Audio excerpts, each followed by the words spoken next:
वर्दीतला चोर बेनका. बस स्थानकावरील चोरीतील पीएसआयच्या टोळीला 2 दिवसांची पोलीस कोठडी. चोरी करणाऱ्या टोळीसोबत लॉकअप गार्ड असताना पीएसआय मांटेची झाली होती ओळख. कुंपणात जर शेत खात असेल तर कारवाई झाली पाहिजे. पालकमंत्री गुलाबराव पाटील. जळगावच्या चोपडा बस स्थानकावर एका शेतकऱ्याच्या 25,000 रुपयांची रोकड लंपास करणाऱ्या 4 जणांच्या टोळीला एलसीबीच्या पथकानं अटक केली आहे.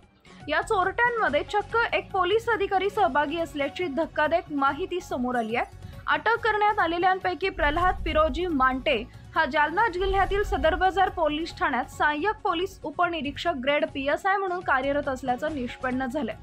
या जोडीला 2 दिवसांची पोलीस कोठडी सुनावण्यात आली आहे. पोलीस तपासानुसार बस स्थानकावर ड्युटी करत असताना प्रवाशांच्या सुरक्षेतील त्रुटी लक्षात घेऊन प्रल्हाद मांटे यानं चोरीचे डावपेच तयार केले.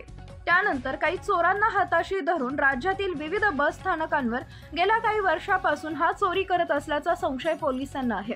जळगाव एलसीबी व चोपडा शहर पोलिसांनी अटक केलेल्या चौघांविरोधात गुन्हा दाखल केला असून चोरीसाठी वापरलेली 4 चाकी गाडीही जप्त करण्यात आली आहे. आरोपींमध्ये एक सराईत गुन्हेगाराचाही समावेश आहे.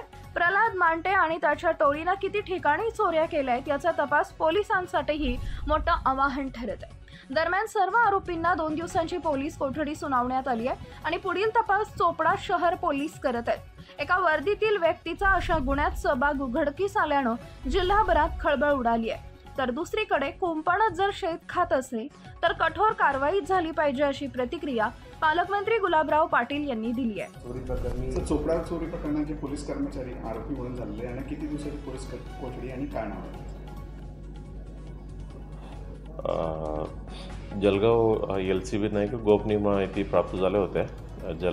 चोपडा बसस्टँडमध्ये एक पिकपॉकेटिंग करणारे टोली सक्रिय झालेले आणि ती पिकपॉकेटिंग करत आहेत अशी गोपनीय माहिती प्राप्त झाल्यावर एलसीबी टीमनी बसस्टँडमधून 4 आरोपींना ताब्यात घेतलं होतं रेड हँडेड आणि त्यांना पोलीस स्टेशनला आणून त्यांना चौकशी केल्यावर म्हणजे एका माणसं ग्रेड पीएसआय जालना जिल्ह्याचं निघालेलं आहे आणि त्याचं नाव होतं प्रल्हाद मांटे आणि त्यांना सखोल चौकशी केल्यानंतर ही माहिती प्राप्त झाली की 3 महिन्यापूर्वी हा जालनामध्ये या टोली म्हणजे पिकपॉकेटिंग करणाऱ्या टोली अटक करण्यात आलेलं होतं. त्या टोलीचं लॉकअप गार्ड म्हणून ह्यांना नियुक्ती करण्यात आल्या होत्या.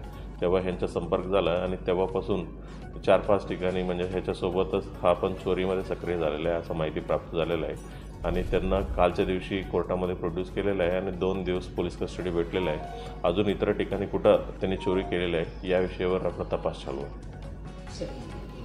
तो स्वतः सहभाग घेत होता चोरांच्या जालन्याचं मला तेवढं माहीत नाही पण तरी सुद्धा शासनाचा प्रतिनिधी म्हणून असं कारवाई कोणी करत असेल पोलीस डिपार्टमेंटच कुंपणच शेत खात असेल तर कारवाई झाली पाहिजे.